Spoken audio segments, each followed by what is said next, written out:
Isang mapagpalang araw na naman po sa ating lahat.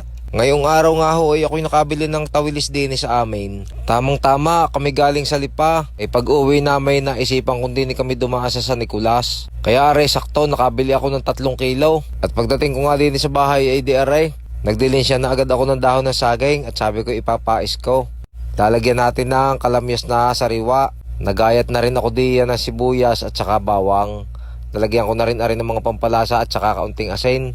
At habang binabalot ko nga aring tawilis sa dahon ng saging, ay naisipan kong mag-ihaw din. Kahit din sa lingas ng gasol ay iniihaw ko. Gawa nang ako ngayon nasabik din sa tawilis katagal ko nang hindi nakakapangain ng ganitong isda. At aray, nabalot ko na yung ating tawilis sa dahon ng saging. Aray ay titimplahan natin ng panibago para doon naman sa patis. Diyan nga ay naglagay na ako ng kaunting asin, pampalasang bitchin at kaunting magic sarap. Tapos nilagyan ko na ng suka, kaunti lang, at naglagay din ako ng tuyo, kaunti din lang pampakulay ng patis. Tapos sasabawan ko na yan. Ang sabaw naman natin diyan ay laging pantaylaan diyan sa ating niluluto. Hari nga pala din natin lulutuin sa pressure cooker para mabilis lumambot ang tinik. At isasalang natin aray ng mga nasa 1 oras para malambot na ang tinik. At habang nakasala nga yung ating nilulutong tawilis, yung pinais na tawilis, tayo kakain muna at ginutom na Iuulam naman natin yung ating inihaw din sa gasol. Yan yung tawilis na inihaw natin diyan. Tapos nagawa ko din ng sausawan, kamatis, tuyo, sili at saka sibuyas na ginaya at yung Tagalog na sibuyas. Pagkakasarap din nga ng tawilis na garneng inihaw. Katagal ko nang hindi nakakapangain ng garne. Pagkakabango ng inihaw, hindi pa rin nga nagbabago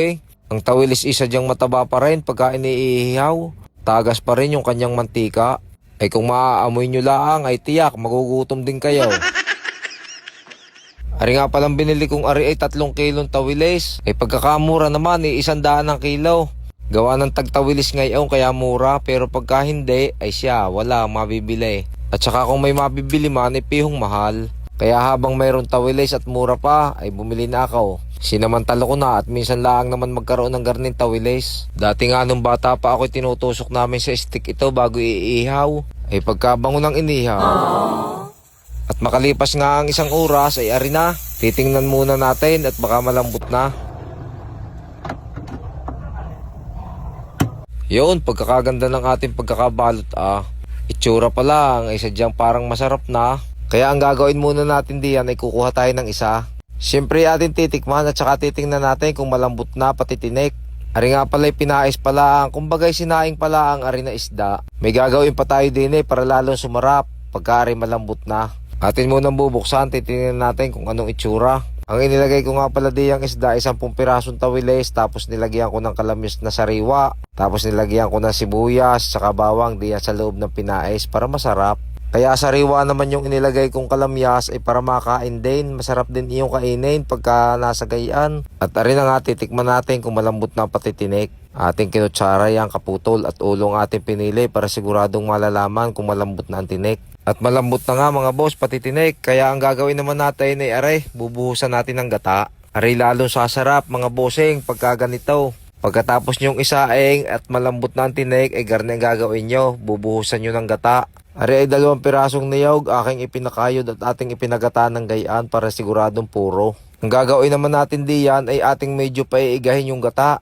Yung kumbaga ay naglalatik-latik na, yung naglalapot-lapot na ang gata. At iyan na, kita nyo kapit na kapit ang gata sa isda. Pagkakasarap na tapos may binuro kang mustasa. Kagaya niyan ay ako'y may binurong mustasa, saktong-sakto din sa ating pinais na tawilis na siya paano, tayo kakain muna uli. Meron tayo diyang binurong mustasa, ginataan tawilis, at meron din tayo diyang kamate, sibuyas sa Tagalog at saka sili. Kayo ay sumandok na rin at sabayan nyo kaming kumain. Kain muna po tayo. At hanggang sa muli po, salamat!